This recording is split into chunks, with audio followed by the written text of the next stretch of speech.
Welcome to Shankhamani academy. তোমরা অনেকেই জানো যে 2026-এ পোস্ট বেসিক এবং এমএসসি নার্সিং এর এন্ট্রান্সের যে ফর্ম ফিল আপ সেটা কিন্তু অলরেডি স্টার্ট হয়ে গেছে। তোমরা যারা ফর্মটা ফিল করতে চাইছো তারা কোন সাইটে গিয়ে ফর্মটা ফিল করবে? wbjeb.nic.in এই সাইটে গিয়ে তোমরা ফর্মটা ফিল আপ করবে। এই সাইটে যদি তোমরা ওপেন করো, ওপেন করে কিন্তু দেখতে পাবে যে সামনে এরকম একটা বারে অলরেডি দেখা যাবে যে অনলাইন ফর্ম ফর JEMSCN বা পোস্ট বেসিক এর জন্য স্টার্ট হয়ে গেছে। তোমরা এই যে রিসেন্ট আপডেট, সেই রিসেন্ট আপডেটে যদি তোমরা যাও, এই রিসেন্ট আপডেটে গিয়ে কিন্তু তোমরা অনেকগুলো পরপর অনেকগুলো ড্রপ ডাউন আছে, যেখানে তোমরা এখানে দেখতে পাবে যে দেখো JEE PBN 2026 বা JEE MSCN 2026 এর জন্য কিন্তু অলরেডি এখানে লিংক জেনারেট করে দেওয়া হয়েছে। সেটা যদি তোমরা খোলো, ক্লিক করলে কিন্তু অলরেডি তোমরা সেইখানে পৌঁছে যাবে। তো ওটা ক্লিক করলে কিন্তু এখানে রেজিস্টার্ড ক্যান্ডিডেটের লগইন দেখাতে চাইছে, মানে অলরেডি যারা রেজিস্ট্রেশন করে ফেলেছো, কিন্তু প্রথম স্টেপ হচ্ছে তোমাকে রেজিস্ট্রেশন করা। তো রেজিস্ট্রেশন করার জন্য কিন্তু তোমরা একদম নিচে গিয়ে দেখো নিউ ক্যান্ডিডেট রেজিস্ট্রেশন বলে যেটা আসছে সেখানে ক্লিক করতে হবে। সেখানে তোমরা যদি ক্লিক করো, মোটামুটি এরকম একটা PDF এর মতো খুলবে, যেখানে অলরেডি ইনস্ট্রাকশনস দেওয়া আছে যে কিভাবে তোমরা ফর্মটা ফিল আপটা স্টার্ট করবে। তো এখানে বলে রাখি যে তোমরা যখন ফর্মটা ফিল আপ করছো, MSc বা পোস্ট বেসিক দুজনের জন্য, মানে দুটো এক্সামের জন্যই কিন্তু পে করতে হচ্ছে তোমাদের 3000 রুপিস প্লাস ব্যাংক চার্জেস। ব্যাংকের যদি যে সার্ভিস চার্জটা থাকে সেটা তো থাকছেই, আর এটা কিন্তু নন রিফান্ডেবল এক্সামিনেশন ফিটা। তো 5টা সিম্পল স্টেপ আছে যাতে তোমরা ফর্মটা ফিল আপ করতে পারবে। প্রথমে অনলাইন রেজিস্ট্রেশন করতে হবে, তারপরে অ্যাপ্লিকেশন ফর্মটা ফিল করতে হবে, এবং তোমাকে কিছু কিছু জিনিস ডকুমেন্টস আপলোড করতে হবে, যেমন হচ্ছে স্ক্যান ইমেজ, মানে স্ক্যান ফটোগ্রাফ এবং সিগনেচার। তো তোমরা ফর্মটা ফিল আপ করার আগে এই দুটো জিনিস তোমাদের কাছে কিন্তু রেডি করে রেখে দেবে। কি কি জিনিস? সেটা হচ্ছে তোমাদের ফটোগ্রাফটা, সেটা কিন্তু JPG বা JPEG এই ফরম্যাটেই থাকতে হবে। সাইজটা যেন মোর দ্যান 10 কেবির বেশি এবং 200 কেবির যেন কম হয়, ঠিক আছে? এর মধ্যে থাকতে হবে। তোমরা ছবি তোলার পরে সেটাকে ক্রপ করে নিতে পারো, বা গুগলে ক্রোমে গিয়ে কিন্তু রিসাইজ ফটো বলে অনেক রকমের অপশন থাকে, অনেক রকমের জিনিস থাকে, যেখানে তোমরা রিসাইজ করে নিতে পারো। আর ডাইমেনশনও দিয়ে দিয়েছে, 3.5 সেন্টিমিটার থেকে 4.5 সেন্টিমিটার হাইট আর উইডথটা হবে।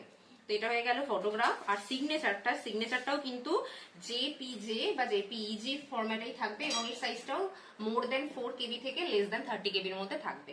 তো এই দুটো ডকুমেন্টস কিন্তু তোমাকে রেডি করে রেখে দিতে হবে। আপলোড করার পরে এক্সামিনেশন ফিটা তোমাদেরকে দিতে হবে through net banking, debit card বা ক্রেডিট কার্ড বা UPI দিয়ে তোমরা করতে পারবে। সেগুলো যখন হয়ে যাবে তোমরা কনফার্মেশন পেজটা ডাউনলোড করে নেবে। তাহলে এটা হচ্ছে তোমাদের লাস্ট স্টেজ, এবং কনফার্মেশনের পেজটা তোমরা কিন্তু ফিল করে তোমাদের নিজেদের কাছে রাখবে। আর যদি কখনো তোমাদের কোনো সমস্যা হয়, এখানে একটা দেখো হেল্পলাইন একটা নাম্বার দেওয়া আছে বা একটা ইমেল দেওয়া আছে। তো এই হেল্পলাইন নাম্বার আর ইমেলটা তোমরা কিন্তু অলরেডি রেখে দিও। যদি কোনো স্টেপে তোমাদের মনে হচ্ছে ভুল হচ্ছে বা কোনো সমস্যা হচ্ছে, তোমরা কিন্তু এখানে কন্ট্যাক্ট করে নিতে পারো। তো এই ইনস্ট্রাকশন নিচে দেখো কনসেন্ট বলে একটা টিক দেওয়া আছে, যে আমি এই জিনিসগুলো সমস্ত বুঝে তারপরে আমি এগোতে চাইছি। কনসেন্টে চেক করে টিক করে নেবে, আই এগ্রি করবে। আই এগ্রি করার পরে তোমরা এখানে কিন্তু প্রসিড ফর অ্যাপ্লিকেশন তোমরা কিন্তু করতে পারবে। তোমরা যদি প্রসিড করো অ্যাপ্লিকেশনে, তখন কিন্তু নতুন করে আবার আরেকটা পেজ শুরু হয়ে যাবে, যেখানে তোমাকে কনসেন্ট দিতে হচ্ছে যে ক্যান্ডিডেটের name, father's name, mother's name, date of birth, gender, identity number, mobile number, email address, এই সমস্ত ডেটাগুলো ওরা নেবে। তো এইগুলোকে তোমাকে সবগুলোকে চেক অল করতে হবে।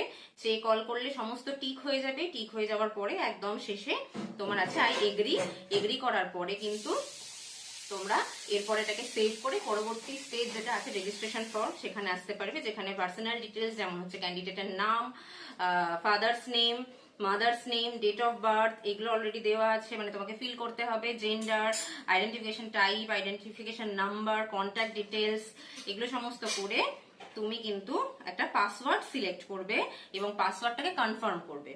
তারপর একটা সিকিউরিটি পিন ভেরিফিকেশন করবে, তারপরে সাবমিট করবে, তোমার রেজিস্ট্রেশন কমপ্লিট হবে। রেজিস্ট্রেশন কমপ্লিট হওয়ার পরে আবার ওই পুরোনো পেজটা যেটা আমি দেখিয়েছিলাম সেখানে চলে গিয়ে, যেখানে দেখাচ্ছিল যে রেজিস্টার্ড ক্যান্ডিডেটদেরকে আমরা কিভাবে ফর্ম ফিল আপ করবো, এই যে রেজিস্টার্ড ক্যান্ডিডেট সাইন ইন, এখানে গিয়ে আমরা অ্যাপ্লিকেশন নাম্বারটা দেবো, পাসওয়ার্ড দেবো, সিকিউরিটি পিন দেবো, দেওয়ার পরে আমরা সাইন ইন করবো। তারপরে পরবর্তী স্টেপ, ওই যে 5টা স্টেপ আমি বললাম, সেই 5টা স্টেপে তোমরা কিন্তু ফর্মটা ফিল আপ করতে পারবে। ফিল আপ হয়ে গেলে তোমরা ওইটার একটা কপি অবশ্যই নিজেদের কাছে রাখবে। পরবর্তী টাইমে যখন তোমাদের অ্যাডমিট কার্ড ডাউনলোড হোক বা যে কোনো টাইমে ওটা কিন্তু কাজে লাগতে পারে। আর আশা করি এইভাবে তোমাদের প্রসেসে কোনো প্রবলেম হবে না।